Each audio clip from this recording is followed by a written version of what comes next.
আসসালামু আলাইকুম। মীর তৌফিক হোসেন স্বাগত জানাচ্ছি এনটিভির সন্ধ্যার খবরে। ভাষা শহীদদের শ্রদ্ধা জানাতে জাতীয় সংসদের বিরোধী দলীয় নেতা ও জামায়াতে ইসলামীর আমির ডাক্তার শফিকুর রহমানের নেতৃত্বে শ্রদ্ধা জানাবেন ১১ দলীয় জোটের সংসদ সদস্যরা।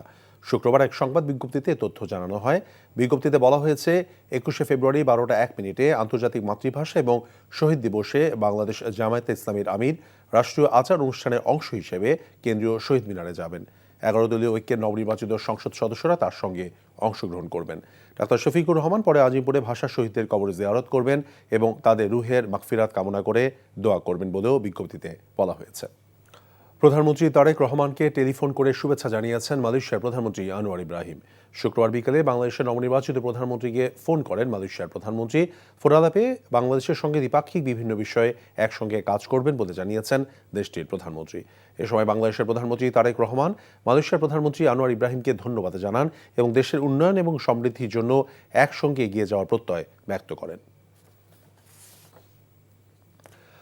প্রধানমন্ত্রী তারেক রহমানের সরকারের মন্ত্রী এবং প্রতিমন্ত্রী পদমর্যাদায় নিয়োগ পাওয়া উপদেষ্টাদের মধ্যে ৮ জনের দফতর বন্টন করা হয়েছে।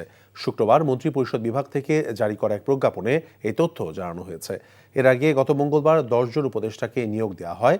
প্রজ্ঞাপন অনুযায়ী মন্ত্রী পদমর্যাদার উপদেষ্টাদের মধ্যে মির্জা আব্বাস, নজরুল ইসলাম খান এবং রুহুল কবির রিজভীকে রাজনৈতিক উপদেষ্টা হিসেবে নিয়োগ দেওয়া হয়েছে। এছাড়া মোহাম্মদ ইসমাইল জবিউল্লাহকে জনপ্রশাসন মন্ত্রণালয় এবং রাশেদ আল মাহমুদ তিতুমিরিকে অর্থ মন্ত্রণালয়ের উপদেষ্টার দায়িত্ব দেওয়া হয়েছে। অন্যদিকে প্রতিমন্ত্রী পদমর্যাদার উপদেষ্টাদের মধ্যে অবসরপ্রাপ্ত ব্রিগেডিয়ার জেনারেল শামসুল ইসলামকে প্রতিরক্ষা মন্ত্রণালয়ের দায়িত্ব দেওয়া হয়েছে। মাহাদি আমিনকে শিক্ষা, প্রাথমিক ও গণশিক্ষা মন্ত্রণালয়, প্রবাসী কল্যাণ ও বৈদেশিক কর্মসংস্থান মন্ত্রণালয় এবং শ্রম কর্মসংস্থান মন্ত্রণালয়ের দায়িত্ব দেওয়া হয়েছে। এছাড়া রেহান আসিফ আসাদকে ডাক, টেলিযোগাযোগ ও তথ্য প্রযুক্তি মন্ত্রণালয় এবং বিজ্ঞান ও প্রযুক্তি মন্ত্রণালয়ের দায়িত্ব প্রদান করা হয়েছে। পবিত্র রমজানে ইফতারের সময় নিরবিচ্ছিন্ন গ্যাস সরবরাহ নিশ্চিত করতে সিএনজি স্টেশন বন্ধ রাখার সময়সূচি পুনর্নির্ধারণ করেছে সরকার। শুক্রবার জ্বালানি এবং খনিজ সম্পদ বিভাগের জারি করা এক বিজ্ঞাপনে এ তথ্য জানানো হয়। একই সঙ্গে ঈদে যানবাহন চলাচল স্বাভাবিক রাখতে নির্দিষ্ট সময়ের জন্য সিএনজি এবং ফিলিং স্টেশন সার্বক্ষণিক খোলা রাখার সিদ্ধান্ত নেওয়া হয়েছে। আগামী ১৪ মার্চ পর্যন্ত সারা দেশে সিএনজি স্টেশনগুলো প্রতিদিন বিকেল ৩টা থেকে রাত ৯টা পর্যন্ত বন্ধ থাকবে। আগে সন্ধ্যা ৬টা থেকে রাত ৯টা পর্যন্ত যে ৩ ঘন্টা বন্ধ ছিল, এখন তা বাড়িয়ে মোট ৬ ঘন্টা করা হলো। অন্যদিকে ঈদ উপলক্ষে মহাসড়কে যাত্রীদের যাতায়াত নির্বিঘ্ন করতে ১৫ মার্চ থেকে ২৫ মার্চ পর্যন্ত সিএনজি ফিলিং স্টেশনগুলো সার্বক্ষণিক খোলা রাখতে নির্দেশ দেওয়া হয়েছে। এছাড়া ঈদের পর ২৬ মার্চ থেকে আবারও আগের নিয়ম অনুযায়ী প্রতিদিন সন্ধ্যা ৬টা থেকে রাত ৯টা পর্যন্ত সিএনজি স্টেশন বন্ধ থাকবে। আজকে হঠাৎ করে বলা হয়েছে যে ৩টা থেকে রাত্রে ৯টা পর্যন্ত বন্ধ। তো অনেক ড্রাইভার তো জানে না যে ৯টা পর্যন্ত বন্ধ থাকবে। ৩টা থেকে ৯টা পর্যন্ত গ্যাস বন্ধ থাকলে গাড়ি চালানো সম্ভব নাকি? এর লেগে আমি আর পাম্পে গেলাম, ওটা দিয়ে বন্ধ, এখন এটা দিয়ে বন্ধ দেখতেছি, তাইলে গাড়ি চালাবো কীভাবে? এমনি গ্যাস পাই না, আরো যদি এত দেরিতে গ্যাস দেয় তাহলে তো আরো আমরা না খা মরবো। আরো এটা আমাকে ভালো হয়, আমরা তো অনেক সময় অনেক জায়গায় রান্না না কইরা রাত্রের 12টার পরে রান্না করে খাওয়াইতে হয়, মনে করেন। আর রোজার দিনে তো আরো কষ্ট হয়ে যায়, বুঝেন নাই? না, রমজান মাস সবাই রোজা রাখে, সবার খাওয়ার প্রয়োজন। যদি রান্নাই না করাতে তাহলে আমরা খাওয়া দাওয়া করবো কিভাবে? বিশ্বকাপ খেলতে না যাওয়ার ইস্যুতে এবার সরাসরি সদ্য সাবেক ক্রীড়া উপদেষ্টার দিকে তোপ দাগলেন বাংলাদেশ দলের সিনিয়র সহকারী কোচ মোহাম্মদ সালাউদ্দিন। সাবেক উপদেষ্টাকে মিথ্যাবাদী বলেছেন তিনি। এছাড়াও বিশ্ব আসর খেলতে না পারার হতাশা কাটিয়ে খেলোয়াড়দের মাঠে ফেরানোটাই বড় চ্যালেঞ্জ ছিল বলে জানিয়েছেন সালাউদ্দিন। নিলয় মজুমদারের রিপোর্ট। বিশ্বকাপ না খেলার ইস্যুতে সদ্য সাবেক যুব ও ক্রীড়া উপদেষ্টা আসিফ নজরুলকে মিথ্যাবাদী বলে অভিযুক্ত করেছেন বাংলাদেশ দলের সিনিয়র সহকারী কোচ মোহাম্মদ সালাউদ্দিন। গত ১০ ফেব্রুয়ারি তৎকালীন উপদেষ্টা দাবি করেন, খেলোয়াড় ও বিসিবির সিদ্ধান্তেই বিশ্বকাপে খেলেনি বাংলাদেশ। আমাদের কি সিদ্ধান্ত নিয়েছে বাংলাদেশের ক্রিকেট খেলোয়াড়রা, ক্রিকেট বোর্ড। পুরো ব্যাপারটিকে লজ্জাজনক আখ্যায়িত করে উপদেষ্টার বক্তব্যে এমন পরিবর্তন শিক্ষক হিসাবে মেনে নেওয়ার মতো নয় বলে জানিয়েছেন সালাউদ্দিন। উনি একেবারে এমন মিথ্যা কথা বলছে, আমার বিশেষ করে আমি তো নিজেও টিচার মানুষ, টিচাররা তো একটু মিথ্যা কথা একটু কম বলে, কারণ উনি খারার উপরে এরকম মিথ্যা কথা বলবে এটা আসলে আমি ভাবতে পারতেছি না। আমি কীভাবে ছেলেদের সামনে আসলে মুখ দেখাবো? ছেলেরা উনি এইভাবে ইউটার্ন নিবে। উনি একটা শিক্ষক মানুষ, ঢাকা ইউনিভার্সিটির শিক্ষক উনি, একটা আমার দেশের সর্বোচ্চ বিদ্যাপীঠের একজন মানুষ, উনি এইভাবে মিথ্যা কথা বলবে এটা আসলে আমরা আসলে মানতে পারতেছি না। আমার মানাটা আসলে কীভাবে মানবে এটা আমার বলার মতো না যে উনি কি বলে আসলো আর উনি এসে কীভাবে ইউটার্নটা নিল। সালাউদ্দিনের দাবি, রাজনীতিকে টানাপোড়েনে বাংলাদেশের বিশ্বকাপ না খেলার সিদ্ধান্ত খেলোয়াড়দের মনোযোগের উপর নেতিবাচক প্রভাব ফেলেছে। শুধু তাই নয়, খেলোয়াড়দের মাঠে ফেরানোই চ্যালেঞ্জ হয়ে উঠেছিল বলে জানিয়েছেন তিনি। পার্সোনাল ক্ষতির কথা আমি বলবো না, পার্সোনাল ক্ষতি একটা ছেলে মানুষের ড্রিম আমি স্বপ্নটা শেষ করে দিচ্ছি। আমি তো জানি আমার 2টা প্লেয়ার কোমাতে চলে গেছিলো, 5 দিন ধরে কোথায় বলে হারাই গেছিল। তারে যে আমরা ওই যে টুর্নামেন্টে মাঠে ফিরে আনতে পারছি ওইটাই বেশি, আমার মনে হয় এটাই সবচেয়ে বড় সাকসেস কোচিংয়ে আমার জীবনে, দেশে মাঠে আসছে এসে আবার রান করছে। এছাড়াও সাদমান ইসলাম বিসিএল এর খেলার তালিকায় না থাকায় হতাশা প্রকাশ করেছেন সালাউদ্দিন। Niloy Majumdar, NTV news, Dhaka. শিশু গৃহকর্মীকে নির্যাতনের অভিযোগে দায়ের করা মামলায় বিমান বাংলাদেশ এয়ারলাইন্সের সাবেক ব্যবস্থাপনা পরিচালক শফিকুর রহমান আদালতে স্বীকারোক্তিমূলক জবানবন্দি দেওয়ার আবেদন করেও তা দেননি। তবে মামলার অপর আসামি গৃহকর্মী মোসাম্মদ সুফিয়া খাতুন আদালতে 164 ধারায় জবানবন্দি দিয়েছেন। শুক্রবার ঢাকা মেট্রোপলিটন ম্যাজিস্ট্রেট আলবিরুনি মিরের আদালতে এই জবানবন্দি রেকর্ড করা হয়। আসামিদের 6 দিনের রিমান্ড শেষে আজ আদালতে হাজির করা হয়। আসামি রাজি হওয়ায় মামলার তদন্ত কর্মকর্তা এবং উত্তরা পশ্চিম থানার উপপরিদর্শক রুবেল মিয়া জবানবন্দি রেকর্ডের আবেদন করেন, কিন্তু বিচারকের খাস কামরায় গিয়ে শফিকুর রহমান জবানবন্দি দিতে অস্বীকৃতি জানান। অপর আসামি সুফিয়া জবানবন্দি দেন, পরে দুজনকে কারাগারে পাঠানোর নির্দেশ দেন আদালত।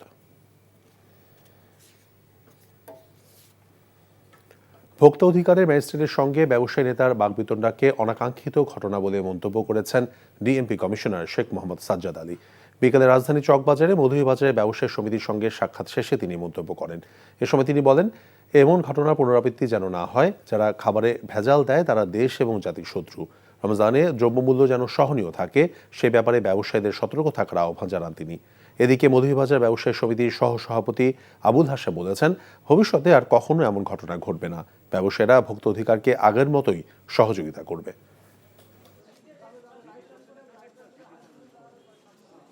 ম্যাজিস্ট্রেট সাহেব ভোক্তা অধিকার কর্তৃপক্ষ কর্তৃক নিয়োজিত ম্যাজিস্ট্রেট এসে যে অনাকাঙ্ক্ষিত ঘটনা হয়েছে, আমি মনে করি উভয়ের মধ্যে সরি বলে বিষয়টি মীমাংসা করে ফেলা এবং যাতে এই ধরনের ঘটনার পুনরাবৃত্তি না ঘটে সেদিকে সকলের খেয়াল রাখা। আমি সমস্ত ব্যবসায়ীদের সহযোগিতা এই ব্যাপারে কামনা করি। সমঝোতার মাধ্যমে টাকা তোলার কথা বলে সড়ক পরিবহন মন্ত্রী চাঁদাবাজিকে বৈধতা দিয়েছেন বলে মন্তব্য করেছেন ঢাকা 12 আসনের সংসদ সদস্য সাইফুল আলম খান মিলন। তেজগাঁয়ে সড়কের বেহাল দশা পরিদর্শনে এসে তিনি একথা বলেন। সাইফুল আলম খান বলেছেন, চাঁদাবাজিকে সমর্থন করে একজন মন্ত্রীর এমন কথার কোনো ব্যাখ্যা না দিয়ে সরকার পরোক্ষভাবে তার অবস্থানকে সমর্থন করেছে। তেজগাঁয়ের উত্তর বেগুনবাড়ি রাস্তা পরিদর্শন শেষে তিনি বলেছেন, রাস্তায় ঠিকাদারি প্রতিষ্ঠান প্রয়োজনীয় মালামাল না দিয়ে নিম্নমানের সরঞ্জাম দিয়েছে, যেখানে বালু, খোয়া এবং ইটের মান অত্যন্ত খারাপ। গাছ এবং বৈদ্যুতিক খুঁটি না সরিয়ে কাজ করায় সড়কে যান চলাচলে বাধাগ্রস্ত হচ্ছে। ঢাকা উত্তর সিটি কর্পোরেশনের সঙ্গে আলোচনা করে দ্রুত সড়কের এমন কাজের বিষয়ে খোঁজখবর নেওয়া হচ্ছে বলে জানান তিনি। সংসদ সদস্য মিলন বলেছেন, কারণবাজার সহ গুরুত্বপূর্ণ এলাকায় চাঁদাবাজি বন্ধে সমন্বিত উদ্যোগ নেওয়া হবে শীঘ্রই। সড়ক, জনপথ, রেল, আরও বোধহয় কি মন্ত্রী, অনেকগুলো মন্ত্রী, নৌমন্ত্রী আর কি।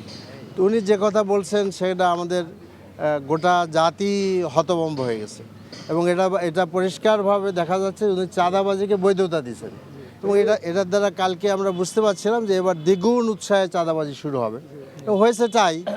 এখন এটা তো আমার মনে হয় যে প্রাইম মিনিস্টার দেখা উচিত, তার ক্যাবিনেটের একজন মন্ত্রী যদি চাঁদাবাজিকে উৎসাহিত করেন তাহলে জাতি তো খুব নিরুৎসাহিত হবে।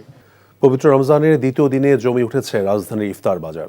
বিকেলের পর থেকে রাজধানীর বিভিন্ন দোকানে ক্রেতাদের ভিড় লক্ষ্য করা যায়। আকর্ষণীয় এবং মুখরোচক সব ইফতার সামগ্রীতে সাজানো হয়েছে দোকানগুলো। পণ্যের দামের ক্ষেত্রেও রয়েছে রকমফের। আরও জানাচ্ছেন সালাউদ্দিন কাদের।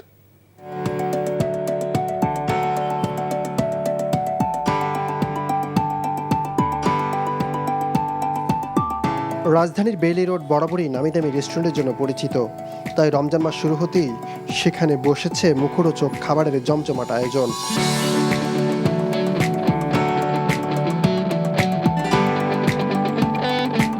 শুক্রবার ছুটির দিন হওয়ায় অনেকেই পরিবারের জন্য ইফতার কিনতে বের হয়েছেন। ঘরে তৈরি খাবারের পাশাপাশি রেস্টুরেন্টের বাহারি আইটেম স্বাদ নিতেও আগ্রহ দেখা গেছে ক্রেতাদের মধ্যে। নিজের মতো পছন্দ মতো ইফতার কেনাকাটা করবে, ওর পছন্দ আমার পছন্দ, আসলে পুরো পরিবার পছন্দ। ছেলে আমি ডিসাইড যেটা করবে, আসলে ইফতার তো রমজান মাস মাঝে মধ্যে একটু নিয়ে যাই বাসায় আর কি, তো সব রোজা না, তো একটা দুটা রোজা একটু নিয়ে যায়, তো বাসার খাওয়াটাই বেশি খাওয়া হয়। প্রতিটা খাবারই আমাদের সুস্বাদু। বেলি রোডের ভিতরে এইরকম জাঁকজমকভাবে ইফতার বাজার সর্বপ্রথম আমরাই করতেছি। আমাদের পিঠা প্লাস ইফতারি সবই আছে, জিলাপি, হালিম, পিঠা আছে, পাটিসাপটা, মালপোয়া, রসফুল, নারিকেলের পুলি পিঠা, পান পিঠা, ফিরনি, তারপরে আছে জিলাপি আছে, হালিম আছে। এখন হালিম কিনেছি, খাসির হালিম আর কি, আর ওদের হালিমটা অনেক ভালো হয়, মাংসের পরিমাণও ভালোই থাকে। ক্রেতারা তাদের পছন্দ মতো খাবার কিনছেন, আর বিক্রেতারাও খাবারের মান ও স্বাদ ধরে রাখতে সচেষ্ট থাকার কথা জানিয়েছেন। তন্দুরিটা সবসময় খাই, আর নান রুটিটা নেওয়া হয়েছে, আর দই বড়াটা নেওয়া হয়েছে। দামটাও অনেকটা রিজনেবল বলতে গেলে, সব জিনিসের যেভাবে দাম বাড়ছে এটা ওই হিসাবে আমি মনে করি যে রিজনেবল আছে আর কি। এখানে ইফতারগুলো দেখতে অনেক ভালো, খাইতে আরো অনেক ভালো হবে।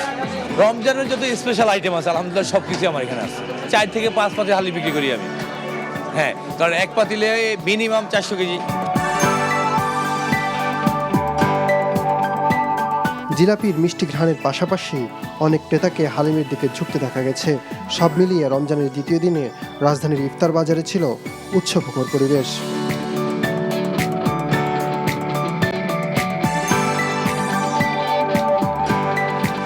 সালাউদ্দিন কাদের, এনটিভি নিউজ, ঢাকা।